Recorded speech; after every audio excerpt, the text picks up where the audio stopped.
अस्सलाम वालेकुम नाजरीन। आजकल राना सनाउल्लाह बहुत से हकाइक से पर्दा हटा रहे हैं। आज राना सनाउल्लाह ने एक और बात को तस्लीम कर लिया कि अवाम ने हमें मुस्तरद कर दिया है और इमरान खान को जितवाया है। 8 फरवरी इलेक्शन के बाद इमरान खान और अहम हो गए हैं और इसके बगैर मुल्क नहीं चल सकता। आइए नाजरीन इसकी अहम गुफ्तगू सुनते हैं राना सनाउल्लाह साहब की, पर इस पर बात करते हैं।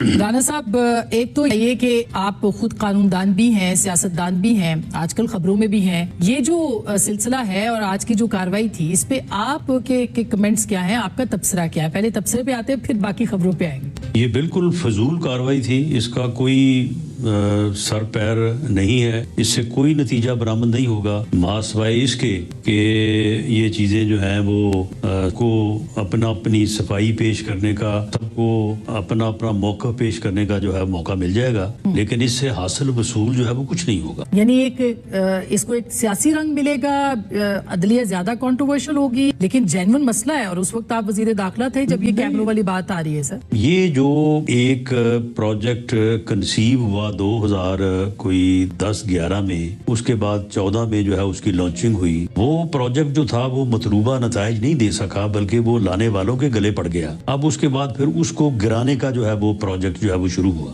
और उसके नतीजे में आगे फिर स्टेप बाय स्टेप जो है वो आज हम यहाँ तक पहुँच गए हैं। अब हम अप्रैल 2024 में बैठे हैं। अदारों का बैठाया गया, फिर उसको गिराने के लिए जो है वो सारे पापड़ जो है वो बेलने पड़े। राना साहब, आपने बड़ी अहम बात की है, मगर इसी बात के अंदर से भी एक आपने बात की कि एक प्रोजेक्ट बनाया गया फिर गिराया गया। इसका मतलब ये है कि आप ये कह रहे हैं कि जो इस्टेब्लिशमेंट थी वही हुकूमत को, इमरान खान साहब की को खत्म करना चाहती थी और फिर अपोजिशन उस वक्त की जो थी वो उनके आलाए कार बनी। क्या आप ये कहना चाह रहे हैं? जी, मैं ये अर्ज करनी चाह रहा हूँ कि इमरान खान को जो है वो जब लाया तो उसे इलेक्शन के जरिए से गया। जब ये आ गया और लीडर ऑफ द हाउस बन गया, पार्लियामेंट से अक्सरियत हासिल कर ली, वजीर आजम का ओथ उठा लिया, और जिस दिन ये पहले दिन आया उन्होंने कहा तुम्हारी ऐसी तैसी, मैंने तो तुमको छोड़ना ही, मैं तो तुमको जेलों में डालूंगा। तुम कहते हो मैं आपके साथ बैठ जाऊं, तुम चोर, तुम डाकू, तुम ये तुम वो, मैं आपके साथ बैठूं? मैंने तो नहीं बैठा। लेकिन फिर राना साहब, फिर आप जेल में डालते हैं कि उनको फिर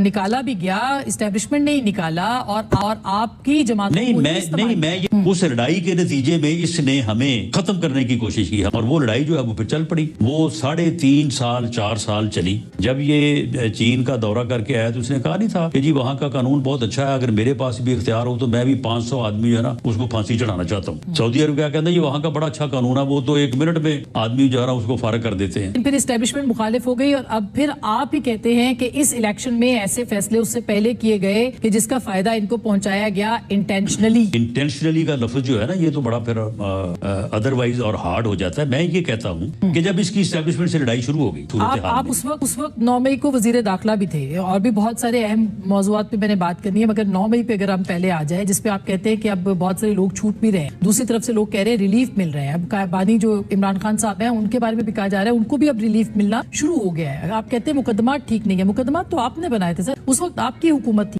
मुकदमात को जो प्रोसीड किया गया उसमें जो है वो गलती है। जैसे ये जो किसका तोशाखाना केस है, जब उसका ट्रायल हुआ तो उस ट्रायल में कुछ ऐसे प्रोसीजरल जो है वो खामियां रह गई हैं, तो वो उसमें कमियां रह गई हैं। इसलिए मुझे लगता है कि उनकी बुनियाद पे वो केस या रिमांड हो सकता है या उसमें इनको रिलीफ मिल सकता है। और वो कमियां जो है वो आप कह रहे हैं कि अनइंटेंशनल थी, वो इंटेंशनल नहीं थी, किसी ने रिलीफ दिया नहीं, उनको मिल गया उन कमियों की वजह से। और वो जाहिर है कि प्रोसिक्यूशन कमजोर थी। वो क्यों कमजोर थी? नैब कहती है हम सस्पेंशन कर दें, हम जिद नहीं करते। ये अनप्रेसिडेंटेड था जो परसों तरसों हुआ, या गैर मामूली बात थी जो हुई है। अमजद परवेज साहब वो बहुत अच्छे वकील हैं, मैं उनकी इंटेंशन पे डाउट नहीं कर सकता। मैं समझता हूँ कि उन्होंने वाकई कोई ऐसी चीज महसूस की होगी कि ये प्रोसीजरल यहाँ पे लकूना है जिसको उन्होंने एडमिट किया, तो मेरा ख्याल होगा जरूर।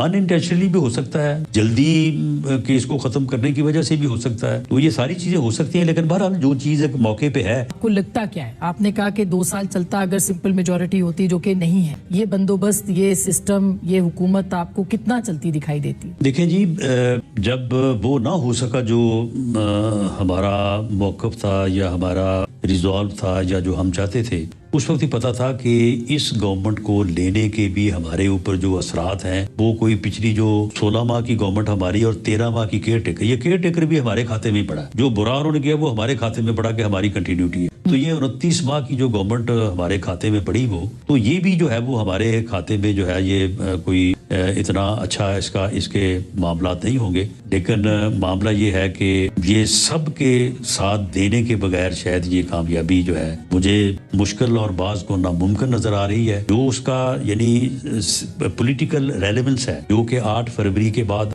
اور مزید جو ہے وہ ریلیونٹ ہوئی ہے، تو وہ نہیں تیار، جو میری اسیسمنٹ ہے، بلکہ میرا تو کیونکہ میں نے اسے ڈیل کیا ہے 16 ماہ، میرا تو یہ اندازہ ہے کہ وہ آمادہ ہوگا بھی نہیں۔ تو پھر جب وہ آمادہ نہیں ہوگا تو پھر 2 ہی چیزیں ہیں اس عدم استحکام میں کنٹریبیوٹ کیا ہے، تو یہ اب اور نہیں، میرا نہیں خیال کہ اب اور یہ چل سکے یا یہ ملک اس کو برداشت کر سکے۔ اس وقت جو نظام ہے، کیا آپ سمجھتے ہیں کہ اس وقت واقعی آپ کی جماعت بھی اسی جمہوریت کے ساتھ کھڑی ہے جس کو، یا ووٹ کو عزت دو کے ساتھ کھڑی ہے، جس کا نعرہ لگا کے آپ لوگ آئے تھے اور خاص کر کے میاں صاحب واپس آئے تھے؟ دیکھیں، جو عصر حاضر کے کمپلشن ہوتے ہیں، تقاضے ہوتے ہیں، معاملہ یہ ہے کہ پی ایم ایل این نے یا میاں نواز شریف نے سیاست تو پاکستان میں ہی کرنی ہے نا۔ اب معاملہ یہ ہے کہ ووٹ آف نو کانفیڈنس کرنا پڑا، اس کے لیے جو ہے وہ پھر سب کو اکٹھا کرنا پڑا، جب سب کو اکٹھا کیا تو ان کی پھر ماننی بھی پڑی، اور جب ماننی پڑی تو پھر جو ہے وہ حکومت جو ہے وہ کرنی پڑی۔ حکومت کرنے کے جو ہے وہ پھر اثرات جو ہے وہ